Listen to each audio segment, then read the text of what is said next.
Bonjour les amis, comment est-ce que vous allez? Regardez, il ne pleut pas aujourd'hui. N'est-ce pas incroyable? Quelle chance j'ai! Enfin un peu de soleil.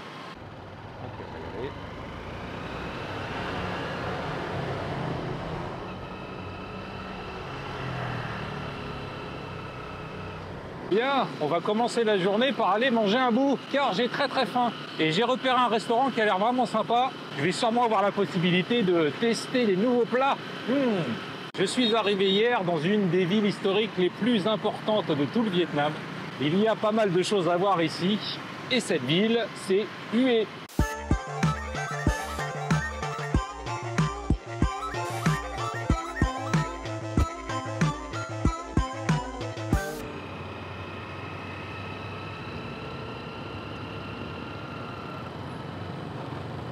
Ah, ça fait bizarre de revenir dans une grande ville, là.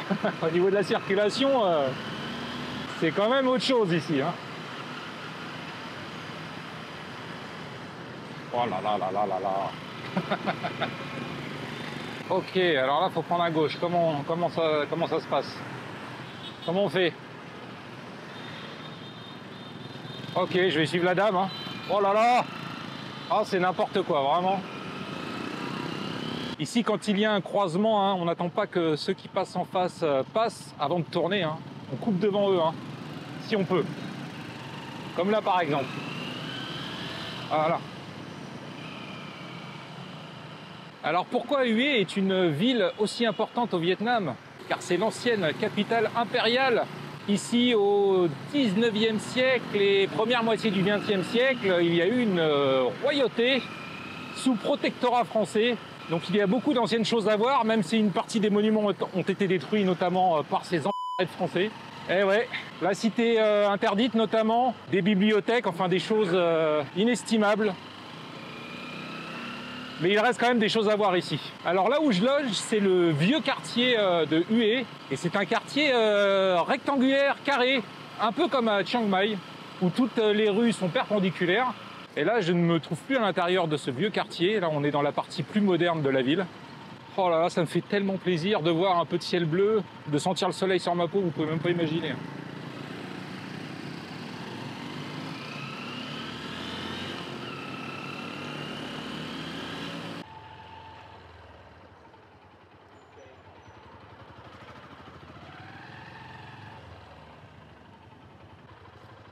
Hello, just one. Yes, inside? Yes, okay.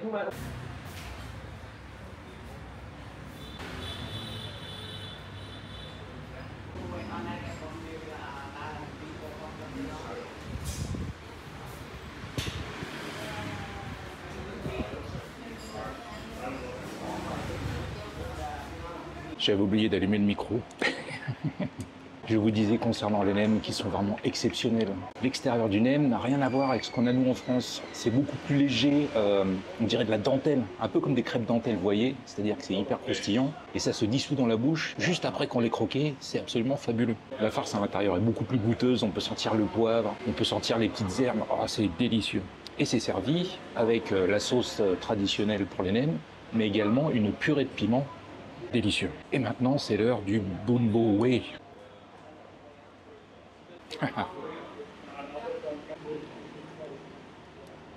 Il n'y a pas photo, c'est meilleur ici. Hein. On sent la citronnelle dans le bouillon, chose que je n'avais pas sentie dans celui que j'avais mangé à Hanoï. C'est servi avec un peu de sauce poisson et quelques petits piments, pas grand chose. Je vais les mettre dedans. Vous savez quoi? Je vais même finir la purée de piment que j'avais avec les nems. Oh ouais.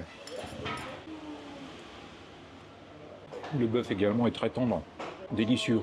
Ah. Il y a une chose que je préfère dans les ramen comparé aux soupes de nouilles ici au Vietnam, c'est les nouilles de blé. Ici donc ce sont des nouilles de riz et on n'a pas ce côté élastique qu'on a dans les nouilles de ramen, qui est très important quand vous mangez la ramen, ces nouilles hein, ouais, un peu élastiques, c'est trop bon. J'ai une petite boulette là aussi. Boulette de viande, je ne saurais pas vous dire ce qu'il y a dedans. Ça se trouve c'est du poisson, mais c'est très bon. Ouais. Vous voyez, hein, ça a du bon de temps en temps de venir dans un restaurant un peu plus haut de gamme. Là, franchement, ça va pas me coûter le prix que je paye d'habitude pour manger. Hein. Mais honnêtement, je vois la différence. J'ai eu le droit à mes petits fruits en dessert. C'est cool. Il paraît que les fruits de la passion sont particulièrement bons au Vietnam. On va tester ça de suite. Ça, maman, c'est pour toi.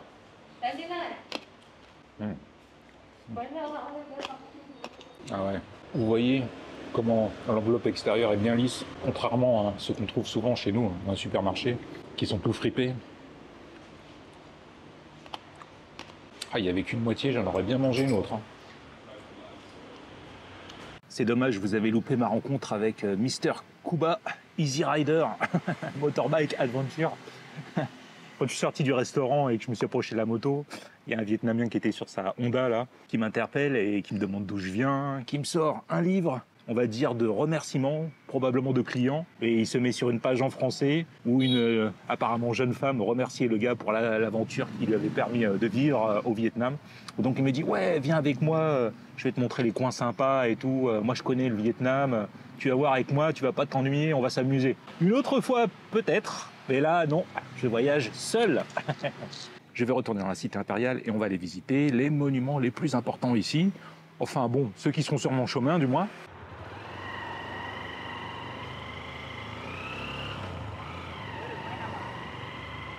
Je vous ai pas dit combien ça m'avait coûté.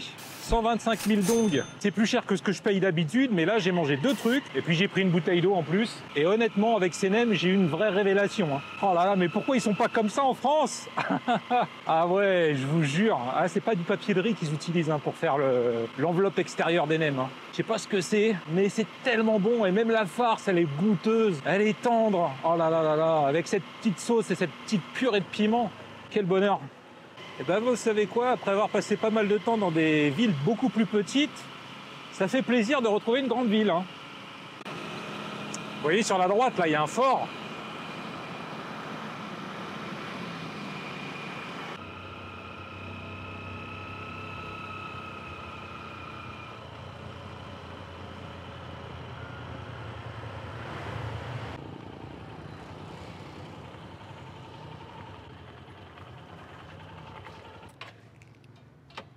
Hello, how much for the parking? Do you have small bills? That's all I have.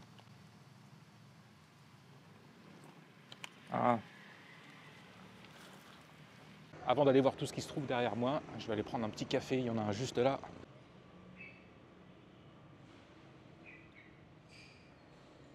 Je vous l'ai dit tout à l'heure, ça fait plaisir de retrouver une grande ville et surtout ça fait plaisir de retrouver des gens qui parlent l'anglais et de pouvoir discuter avec eux. Oh, vous ne pouviez pas savoir à quel point ça m'avait manqué quand même. Alors je ne sais pas si c'est une impression biaisée ou pas, mais j'ai l'impression que les gens sont plus sympas ici, dans le centre du Vietnam qu'au nord. J'ai pas vraiment d'argument à vous donner, c'est plus un feeling, quoi, une sensation générale. J'ai l'impression que les gens sont plus souriants, sont plus ouverts, essayent plus facilement de communiquer avec vous. Là, depuis que je suis arrivé à Hue, voilà, c'est top, hein, c'est vraiment génial. Oh, cette ville est vraiment très très bien. Ah bon sang ce café vietnamien. Vous voyez, après le café, c'est là qu'on va aller. Derrière ce mur-là, se trouve tout un tas de bâtiments historiques à visiter.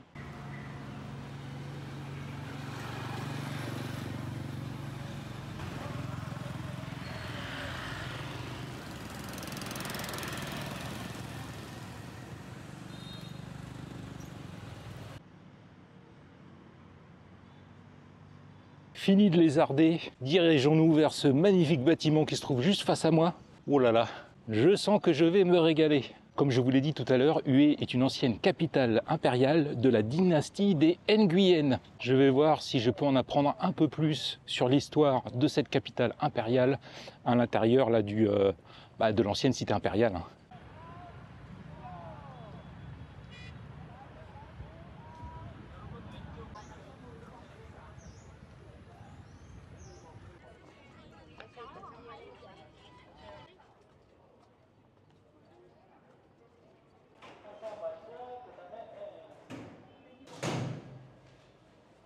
Hello. Come on. Le billet pour visiter l'ancienne cité impériale coûte 300 000 dong. Waouh.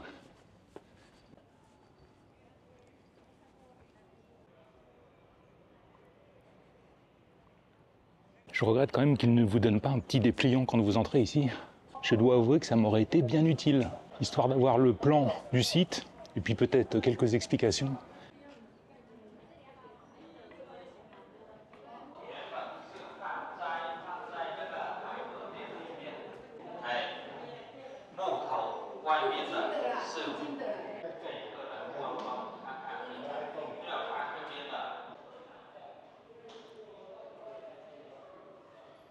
Dans le premier bâtiment que je viens de visiter, on peut trouver une réplique du trône impérial et également tout un tas de sceaux qui servaient à certifier les documents officiels. Il y en a des tonnes. Pour tout type de documents, des calendriers, des documents administratifs, des lettres du roi. Ce sont des répliques qui sont exposées, mais ça n'empêche que c'est quand même très très joli. Vous avez vu, le dos est sculpté en forme de dragon, d'animaux fantastiques. Et puis en dessous, vous avez le tampon en lui-même.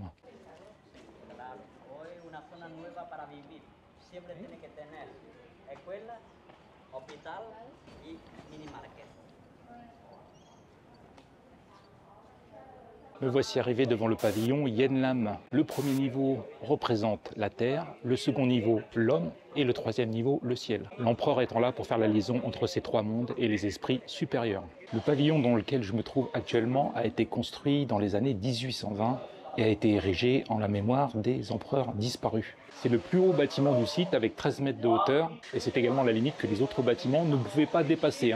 Ici, le maximum c'est 13 mètres et c'est le mètre étalon.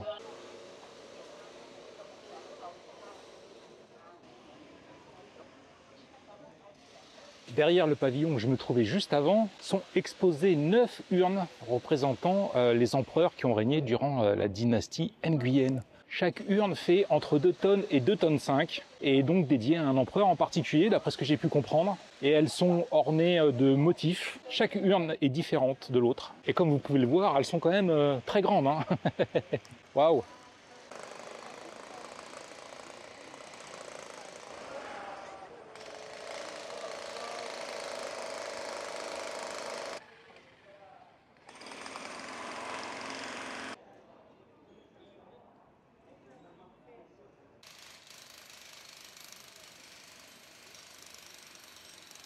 Derrière moi se trouve le temple Thétomieux, prononciation à mon avis 0, en tout cas c'est ce qui est écrit sur le panneau, Thétomieux, un temple dont je ne pourrai malheureusement pas vous filmer l'intérieur car c'est interdit. C'est un temple une fois de plus dédié à la mémoire de tous les empereurs de la dynastie Nguyen. Si je dis pas de bêtises, il a été construit dans les années 1820 également, et au départ il n'y avait seulement que 7 hôtels pour 7 empereurs, alors qu'ils étaient plus nombreux que ça, car les autres empereurs étaient, selon les Français, trop patriotiques, et donc ils ne voulaient pas qu'ils aient un hôtel à l'intérieur de ce temple. Heureusement, après la fin du protectorat français, les Vietnamiens ont réhabilité ces empereurs et dorénavant, on a un hôtel pour chacun des empereurs de la dynastie Nguyen à l'intérieur du temple. J'ai quand même pu vous filmer un peu l'intérieur du temple à partir de l'extérieur du temple, alors on verra pas grand chose.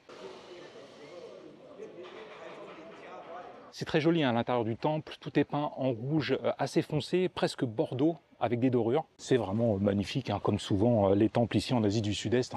Là, celui-là particulièrement est très très joli. Je viens de quitter la cour du temple, et ici, en fait, on passe d'une cour à l'autre. Alors ce bâtiment, je ne sais pas lequel c'est. On va aller voir ça de suite, mais avant, il faut que je vous parle quand même du sol. Je ne sais pas si vous verrez derrière moi, là, les dalles qui sont au sol. Elles sont recouvertes d'une mousse extrêmement fine, et c'est une vraie patinoire. C'est horrible. Ah, ça, c'est vraiment un coup à se casser le coccyx.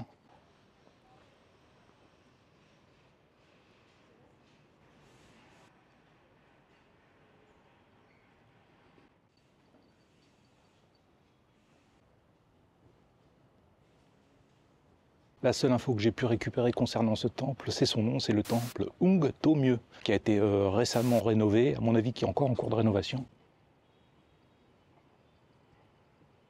Je viens de trouver un panneau, c'est bon. Ce temple construit en 1804 était dédié au culte des parents de l'empereur Jialong, Nguyen Phuc Loan et sa femme. Détruit par la guerre 1947, il a été reconstruit en 1951, puis a été restauré de 95 à 97. En effet, Hue est une ville qui a été vraiment au cœur de la guerre du Vietnam, qui a connu énormément de bombardements. Heureusement, ils n'ont pas réussi à tout détruire.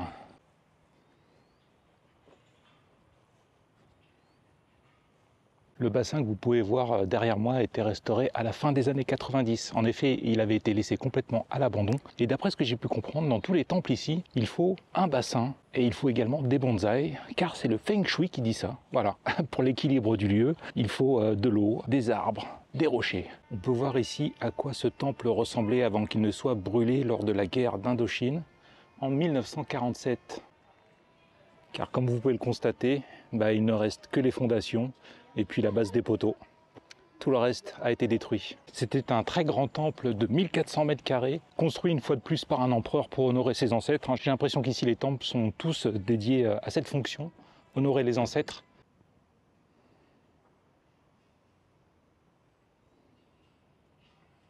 Et en plein milieu d'un site historique, on peut trouver ça derrière moi, avec une cuisine, tout un bric-à-brac. J'ai vu un panneau tout à l'heure qui expliquait l'origine, vous voyez, de cette mousse là sur les murs. Évidemment, hein, c'est le climat très chaud et humide de la région qui fait que cette mousse se met absolument partout. Et on peut avoir l'impression que les murs sont sales, mais en fait, il n'y a rien à faire contre cette mousse. Vous pouvez la nettoyer, elle reviendra extrêmement rapidement. Et c'est ce qui fait quand même en partie le charme de ces villes du sud-est asiatique. Ces murs un peu décrépits, défraîchis, un peu beaucoup même. Mais bon, il n'y a pas grand-chose à faire. Hein. Allons maintenant jeter un œil à la résidence Diento, qui était un ensemble d'édifices, était la résidence de la reine-mère ou de la grand-mère de l'empereur.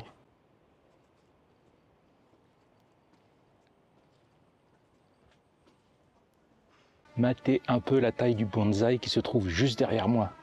Je vous avais dit hein, qu'ici ils avaient des bonsaïs absolument gigantesques.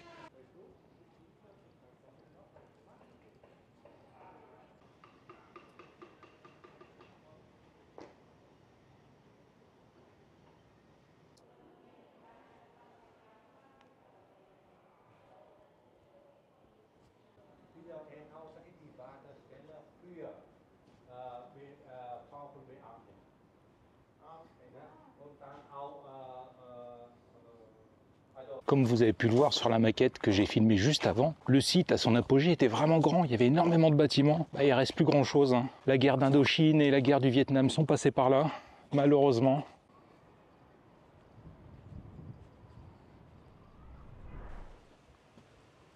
Je suis assez étonné car je m'attendais à trouver plus de monde ici. Je me suis dit ça va être blindé.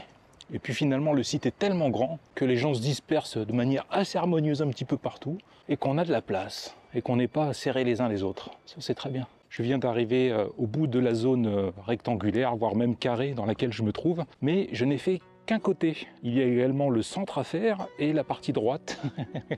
C'est vraiment très grand. Hein. Et puis il y a d'autres bâtiments à voir. De l'autre côté, il y a un grand bassin. Un peu plus loin par là-bas, il y a d'autres bâtiments à voir. Je pense pas que j'irai les voir aujourd'hui parce qu'il me reste encore beaucoup à faire ici. Bon, je vais accélérer un petit peu le rythme hein, parce que sinon, demain, j'y suis encore.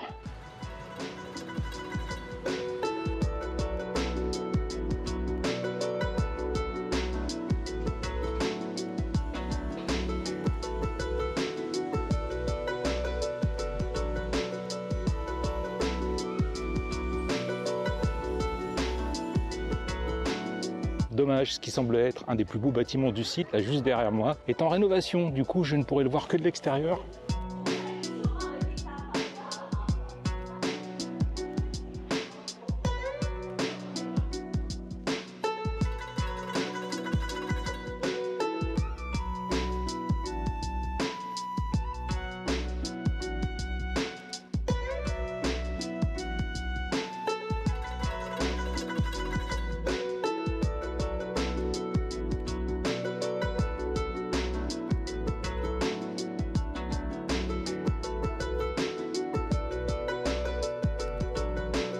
Je m'étais trompé tout à l'heure. En fait, le bâtiment le plus intéressant sur le site, c'est celui-ci. Et c'est également en travaux. Deux des plus gros bâtiments du site sont en travaux. Par contre, ils font pas de réduction sur le prix de l'entrée. Hein. Ouais, il n'y a rien non plus là où j'allais. Il y a une espèce de grand terrain vague. D'ailleurs, il y en a plusieurs hein, sur le site. Des terrains en friche. Bon, c'est dommage qu'ils n'aménagent pas ça ou alors qu'ils les clôturent, qu'ils les ferment, quoi, parce que ça fait un peu désordre. Ah, c'est quand même très con. Hein. Il avait l'air magnifique ce bâtiment. Évidemment, je n'ai rien contre le fait qu'ils entretiennent leurs bâtiments historiques, ils ont bien raison, c'est très important de le faire. Ce qui m'énerve, c'est que ça tombe toujours sur ma gueule. Où que j'aille, il faut toujours qu'il y ait des bâtiments en rénovation, et en général, c'est les plus intéressants. C'est pas possible ça. Si vous venez ici et que vous souhaitez visiter l'intégralité du site en marchant à pied, car vous pouvez également prendre des petits bus là, qui vous emmènent d'un lieu à l'autre, comptez bien entre 2 et 3 heures, hein. C'est très grand.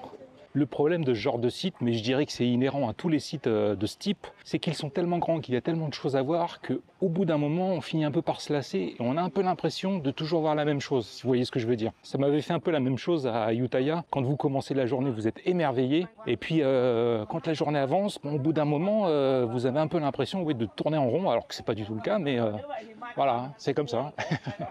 Tout le monde n'est pas forcément comme moi et n'aura pas forcément ce sentiment, mais je dois avouer que je me lasse quand même assez vite. C'est pour ça qu'il est temps pour moi de sortir d'ici. Ouais, on va voir autre chose là. Déjà d'une, je vais prendre un café. Je pense que je vais retourner au café où j'étais tout à l'heure. La dame qui tient l'endroit était vraiment super gentille. Et puis après, j'aimerais bien aller visiter un marché. Il y a un grand marché ici à Hue, comme dans toutes les villes vietnamiennes. Alors pour les marchés, on tombe moins facilement dessus, je trouve, qu'en Thaïlande. En Thaïlande, à partir du moment où vous vous déplacez à 2 roues, vous tombez régulièrement sur des marchés, des tout petits, des moyens, des très grands. Il y en a absolument partout et tout le temps, j'ai envie de dire. Alors qu'ici, je suis beaucoup moins souvent tombé par hasard sur des marchés. Ça m'est arrivé très peu de fois, donc je n'ai pas eu l'occasion encore d'en visiter un. Là, ça va être très bien. Normalement, celui-ci, il est très gros. Avec un peu de chance, je vais peut-être pouvoir goûter des trucs que j'ai pas mangé encore.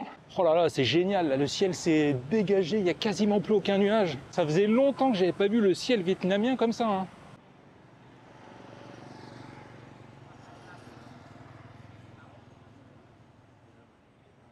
C'est hyper stylé là, ces petits lampions accrochés dans les arbres. Ici, lorsque vous visitez les grands sites historiques comme la cité impériale de Hue, vous trouvez des femmes habillées en costume traditionnel, comme c'est le cas en Thaïlande, comme c'est le cas en Corée du Sud, comme c'est le cas au Japon. Alors j'ai une proposition à faire. J'aimerais dorénavant que tous les Français qui vont visiter des grands sites historiques français, par exemple comme le château de Versailles, y aillent habillés en Louis XIV ou en Marie-Antoinette. S'il vous plaît, faites-moi ce plaisir. J'aimerais tellement voir ça. C'est incroyable hein, parce que ici c'est tout à fait normal, vous voyez, il n'y a rien de drôle hein, à s'habiller comme ça de manière traditionnelle pour aller visiter des sites historiques. Si on faisait ça en France, on passerait pour des bouffons. Pourquoi? Alors là, ça je ne saurais pas vous dire pourquoi. Il est où mon petit café?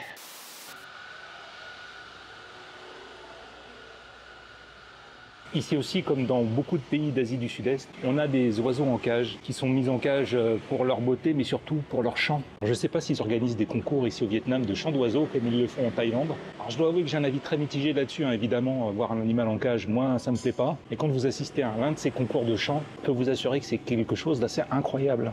Du coup, je sais pas trop quoi en penser. Je préférerais voir les oiseaux à l'extérieur, mais je bois mon café tranquille et on se retrouve sur la moto pour nous rendre au marché.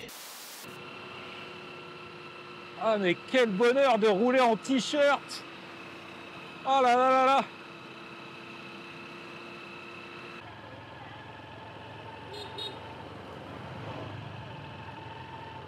Bon, j'aimerais bien poser la moto quelque part.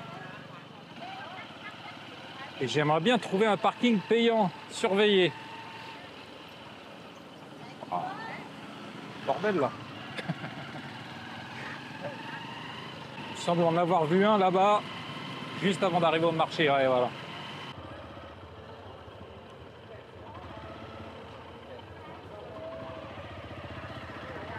Hello.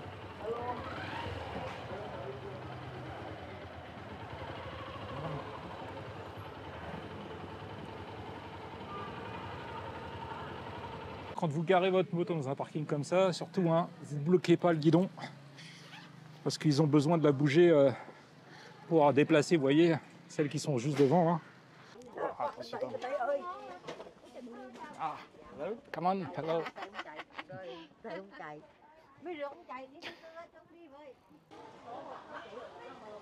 Qu'est-ce qu'on a? Ouh.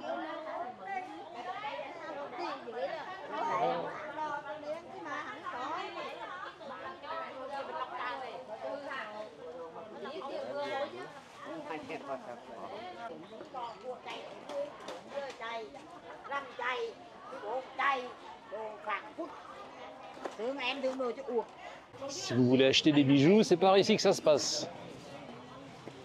Wow, génial. J'avais encore jamais vu ça, des bijoux qui se vendaient directement dans un marché. Des chapeaux traditionnels.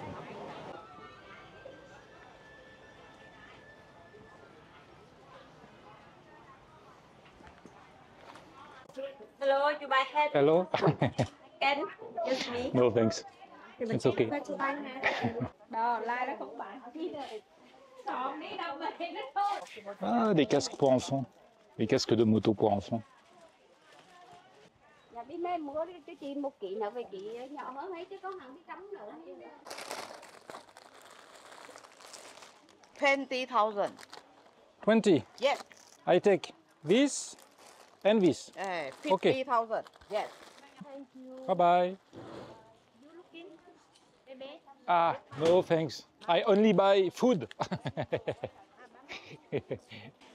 Ah, mais il y a un niveau supérieur en plus. Qu'est-ce qu'il y a là-haut? Ça me fait vachement penser au marché de Thaïlande. Hein. I come from France. Ça France. va? Ça va très bien. Oui, combien de temps ici? Combien de temps? Oui. Euh, Combien de 40. personnes? Combien de personnes les groupes?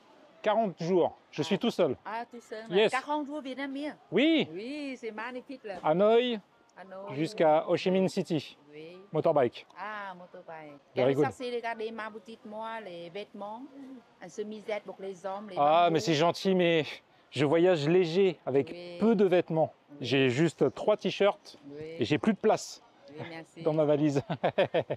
Merci. Merci. อายุ Elle- ชอกไหนชอกไหนชอกไหนสั้นๆ beautiful No, อ่า no thanks. อ่า No, โนแทน no, no, อั no. นเลยโนหยอ No. โคต้ม No. ปุ้น Oh no, it's okay, it's okay. okay. No thanks. Thank you. thank you Bye bye. bye bye Hello. No shirt. Sorry. Bon, on va redescendre. Ah, no thanks. No, no, no, no, sorry. I just want to go down. Au revoir. Au revoir. Bye bye. Sollicitation extrême au rayon textile.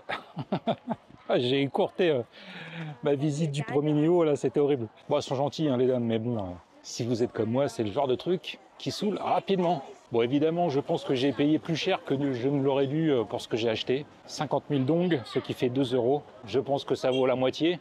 J'étais pas dans l'état d'esprit, là, de négocier le prix, hein, franchement. Bon, par contre, j'ai pas vu de street food.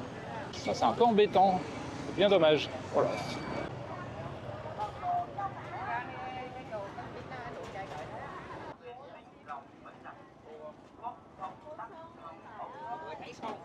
Ça manquait un peu de street food à mon goût quand même. Hein. C'était un peu pour ça que j'étais venu à la base. Bon, c'est pas grave. On va aller récupérer Tidga. Ensuite, je vais faire 2-3 courses. Et puis ensuite, je rentre à l'hôtel. Good. Thank you. Come on. 3000 dong. Ça va, je me suis pas ruiné en stationnement.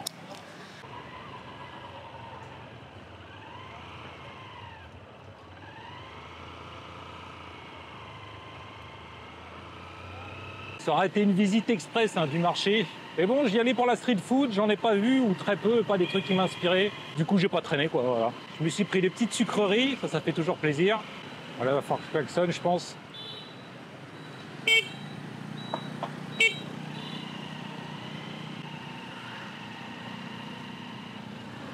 Le secret, c'est de rouler doucement et de faire comme tout le monde et puis de temps en temps, on klaxonne.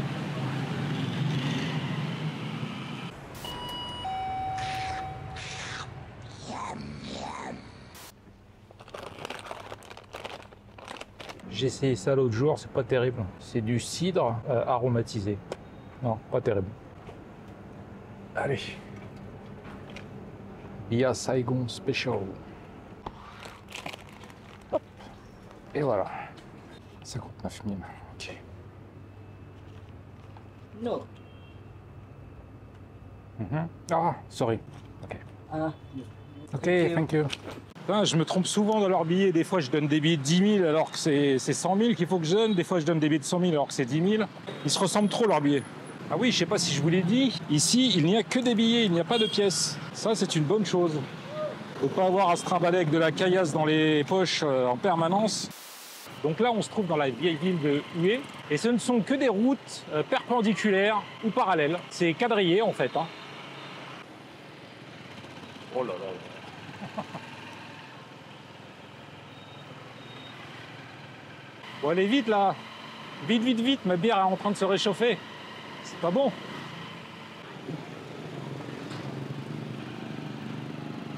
Oh là là là là.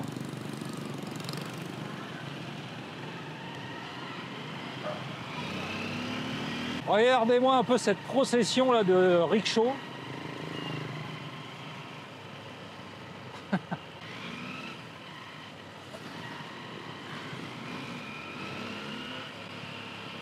Bah ouais, mais bon, t'es pas du bon côté, mec. Hein. Ouais, ouais, serre-toi un peu. Hein. L'autre, il me fait un appel de phare, il est gentil. Ça y est, on arrive.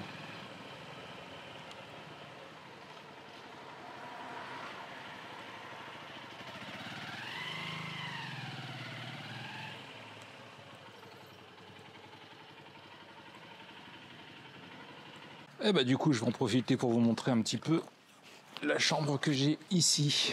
Une fois encore, comme vous pouvez le voir, Nemo Homestay, c'est un homestay, donc pas vraiment un hôtel.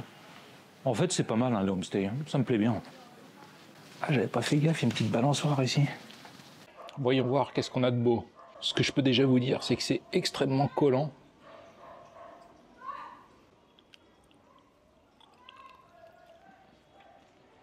Ah oui.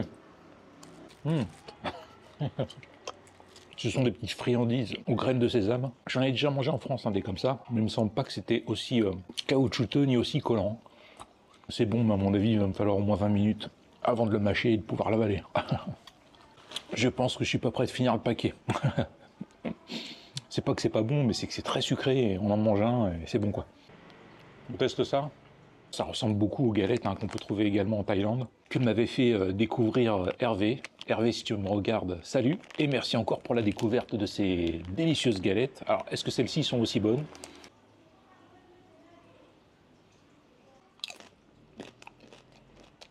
Je peux déjà vous dire que c'est moins bon que les galettes thaï. Mais ce n'est pas mauvais pour autant, attention, hein, j'ai pas dit ça. Comme vous pouvez le voir dessus, on a des cacahuètes, des graines de sésame. Il y a également une espèce de mélasse un peu collante. Et ce qui est en dessous, je sais pas trop ce que c'est, avec quoi c'est fait. Ça se mange bien, mais ça ne vaut pas les galettes thaï. Ça y est, mes baskets sont enfin sèches. Hier, je suis arrivé, j'avais les pieds trempés. Elles étaient pleines de boue, dégueulasses. J'ai passé au moins un bon quart d'heure à les nettoyer. Et ensuite, je sais pas, peut-être une demi-heure à essayer de les sécher avec le sèche-cheveux.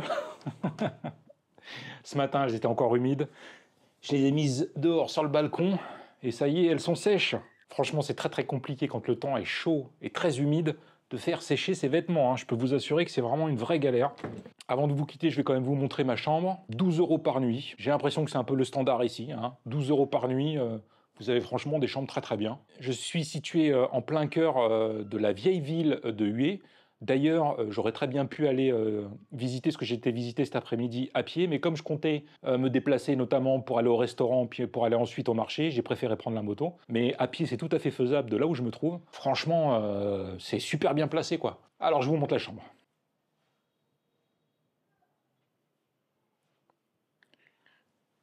Oui, bon, là, je sais, c'est le gros bordel. Hein. Pire que d'habitude.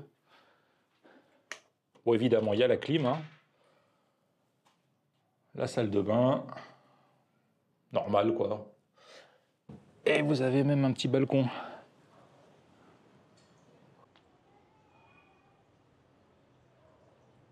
C'est clair que la vue est pas oufissime, mais un balcon ça fait toujours plaisir.